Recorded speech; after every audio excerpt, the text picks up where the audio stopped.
મધ્ય ગુજરાતથી સૌરાષ્ટ્રને જોડતો મહીસાગર નદી પરનો 45 વર્ષ જૂનો ગંભીરા બ્રિજ આજે વહેલી સવારે તૂટી પડતા હાહાકાર મચી ગયો હતો।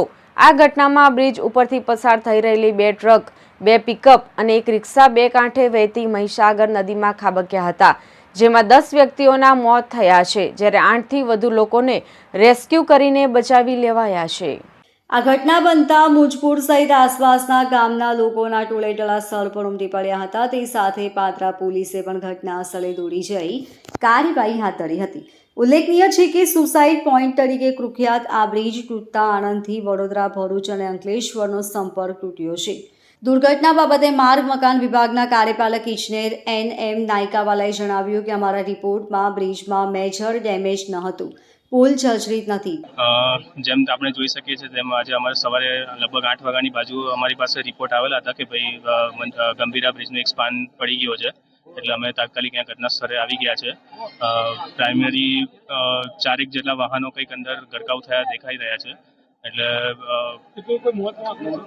મોતનો આંકડો અત્યારે મારી પાસે નથી, વહીવટી તંત્ર પાસે।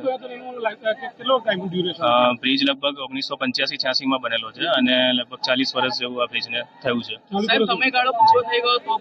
ના, બ્રિજનું તો જનરલી લાઈફ 100 વર્ષની હોય છે, એટલે બ્રિજમાં 40 વર્ષ પૂરા થયા છે, પણ એનો સમયગાળો પૂરો નથી થયો હજી। સર, પરંતુ અનેકવાર આ બ્રિજ છે તે જર્જરિત થયો, 3 વર્ષથી અમારા દ્વારા છે તે મીડિયા દ્વારા છે તે તંત્રને જગાડવાનો પ્રયત્ન કર્યો, આખરે બંધ કરવાની માંગ પણ જિલ્લા પ્રમુખ હાલ કોંગ્રેસના છે તેઓ દ્વારા કરવામાં આવી હતી, તેમ છતાં કોઈ કાર્યવાહી હાથ ધરવામાં સદર બ્રિજને જર્જરિત હોવાના અહેવાલ પ્રસિદ્ધ થયા છે, પરંતુ બંધ કરવાની કોઈ માંગ અમારી પાસે આવી નથી। અને વધુમાં ગયા વર્ષે જ અત્યારે જે જર્જરિત હતો તે ઉપર વેરિંગ કોટને એમાં ડેમેજ દેખાયેલો હતો। તો PM અને CMએ પણ દુર્ઘટનામાં મૃતકના પરિવારજનોને ઇજાગ્રસ્તો માટે સહાયની જાહેરાત કરી છે।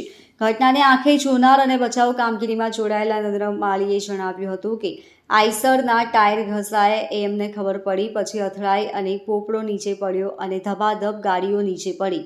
પુલના બીજા છેડેથી પણ 3 ગાડી નીચે પટકાઈ। આ દ્રશ્ય જોતા જ હું અને મારા સાથીઓ તાત્કાલિક પોતાની નાવડીઓ ઘટના સ્થળે લઈ આવ્યા અને સવારના 7 વાગ્યાથી સતત બચાવ કામગીરીમાં જોડાયેલા છીએ। અમારો સમાજ માછીમારીના વ્યવસાય સાથે સંકળાયેલો છે।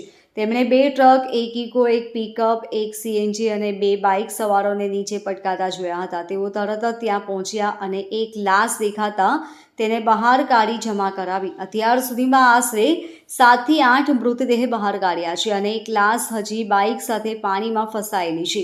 ઉપરાંત એક મોટી આઈસર ટ્રકની અંદર એક જાડા માણસનો મૃતદેહ દેખાય છે, પરંતુ તેની બારી ન ખુલતા તેને બહાર કાઢવો મુશ્કેલ બન્યો છે। જે વાહનો નીચે પડ્યા એમાંથી મોટાભાગના લોકોના જીવ બચી શક્યા નથી, જો કે એક મહિલા અને બગદાણા બાધા માટે જઈ રહેલો એક છોકરો જીવતો બહાર નીકળ્યો છે।